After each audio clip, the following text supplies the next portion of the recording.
Hi నేను అరుణ సురారి sweet stories నుంచి. ఈరోజు నేను మీకు ఇడ్లీలో ఒక కొత్త వెరైటీ చూపించిపోతున్నాను.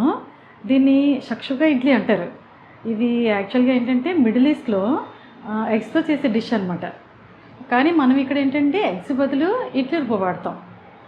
ఇదేంటే చాలా డిఫరెంట్గా ఉంటుంది, చాలా టేస్టీగా ఉంటుంది, సింపుల్ ప్రాసెస్ కూడా అనమాట, ఫాస్ట్గా అయిపోతుంది. ఇది చేస్తే ఇంట్లో మాత్రం అబ్బా ఇడ్లీ బోర్ అనకుండా హ్యాపీగా ఎంజాయ్ చేస్తారు. సో ఇది ఎలా చేయాలో చూద్దామా. దీనికి కావాల్సిన ఇంగ్రీడియంట్స్: ఇడ్లీ రుబ్బు, ఇది ఒక 4 ఇడ్లీలు సరిపోతుంది. తర్వాత పెద్ద ఉల్లిపాయ ఒకటి ముక్కలు కట్ చేసింది, 2 పచ్చిమిర్చి, 3 టమాటాలు, 2 టీ స్పూన్స్ కారం, ఒక 10 వెల్లుల్లి రెబ్బలు, 100 గ్రామ్స్ పన్నీరు, తాలింపు కోసం ఆవాలు, ఎండుమిర్చి, కరివేపాకు. దీనికి ఫస్ట్ పేస్ట్ ఒకటి చేయాలి. మనం కట్ చేసుకున్న ఉల్లిపాయలు ఉన్నాయి కదా, ఉల్లిపాయలు పచ్చిమిర్చి వేసుకుంటున్నాము.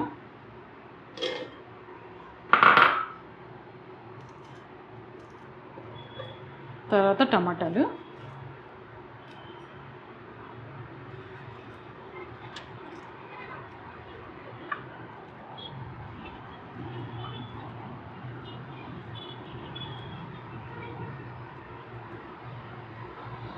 పన్నీరు ఈ పేస్ట్లోనే వేసేస్తాం.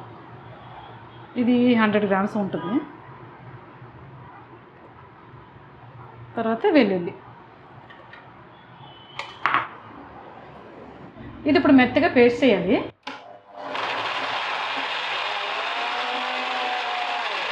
ఒక కప్పు వాటర్ వేసుకోవాలి దీనిలో.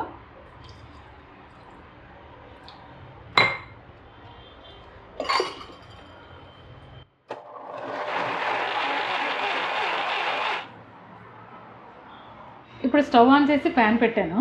సీజనింగ్ చేయాలి. So extra virgin olive oil as యూజువల్గా 1 టీ స్పూన్. ఆయిల్ వేడెక్కింది. ఇప్పుడు సీజనింగ్ కోసం ఉంచిన ఆవాల్లో సగం ఇప్పుడు వేయాలి.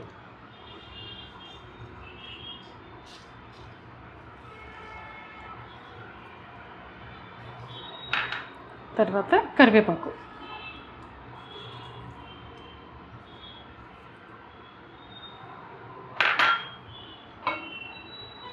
ఇప్పుడు ఆవాలు చిట్పట్లాడుతున్నాయి కదా, ఈ మిక్సీలో గ్రైండ్ చేసింది వేసేస్తాం.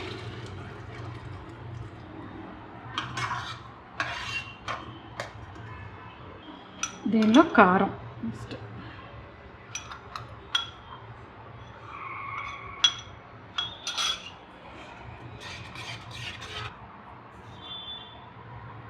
దీనిలో పన్నీర్ ఉంటుంది కదా, దానివల్ల ఏంటంటే కారం వేసినా కూడా మీకు పెద్దగా తెలియదు. సో దానివల్ల స్పైస్ కోసం కొంచెం ఎక్స్ట్రా వేసుకోండి, అప్పుడు బాగుంటుంది టేస్ట్.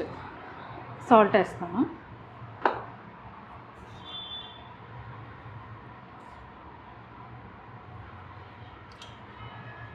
ఇడ్లీ రుబ్బు వేసే ముందు ఒకసారి సాల్ట్ చెక్ చేసుకోండి, ఎందుకంటే మనం ఇడ్లీ రుబ్బు వేసిన తర్వాత మళ్ళీ చెక్ చేయడం అవ్వదు.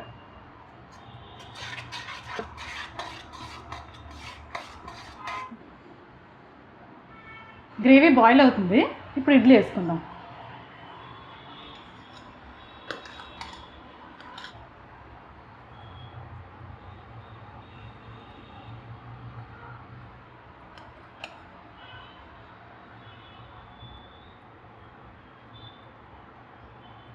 రౌండ్ వేయడానికి ట్రై చేయండి.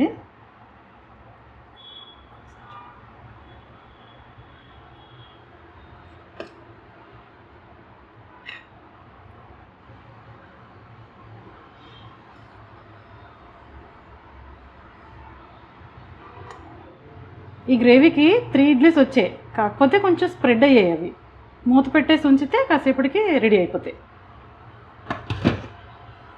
దీనికి లిడ్ టైట్గా పెట్టి ఒక 10 మినిట్స్ పాటు మీడియం ఫ్లేమ్లో పెట్టి మళ్ళీ ఇంకొక 5 మినిట్స్ లో ఫ్లేమ్లో ఉంచండి.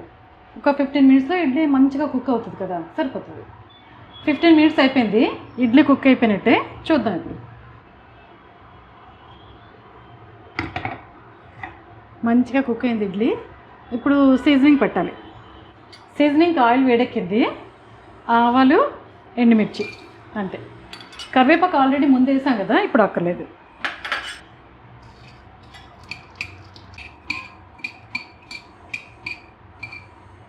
సీజనింగ్ రెడీ అయిపోయింది.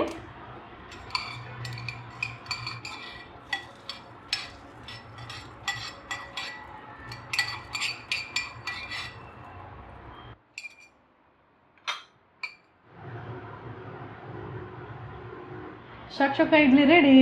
టేస్ట్ చూద్దాం ఇప్పుడు.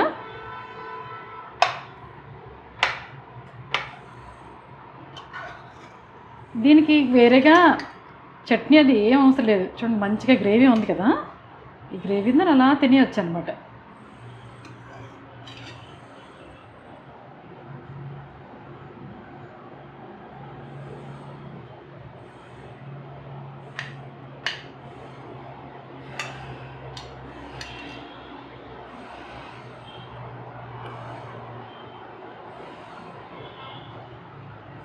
చాలా బాగుంది.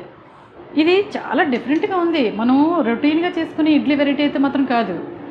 ఎలా అంటే సాఫ్ట్గా, తర్వాత పన్నీర్ వల్ల క్రీమీగా, కొంచెం కారం ఎక్స్ట్రా వేసాం కదా దానివల్ల స్పైసీగా చాలా బాగుంది. మీరు ఎలాగైనా ట్రై చేయండి. నా రెసిపీ కానీ నచ్చినట్టయితే లైక్ చేయండి, కామెంట్ చేయండి, నా ఛానల్కి సబ్స్క్రైబ్ చేయండి. బాయ్.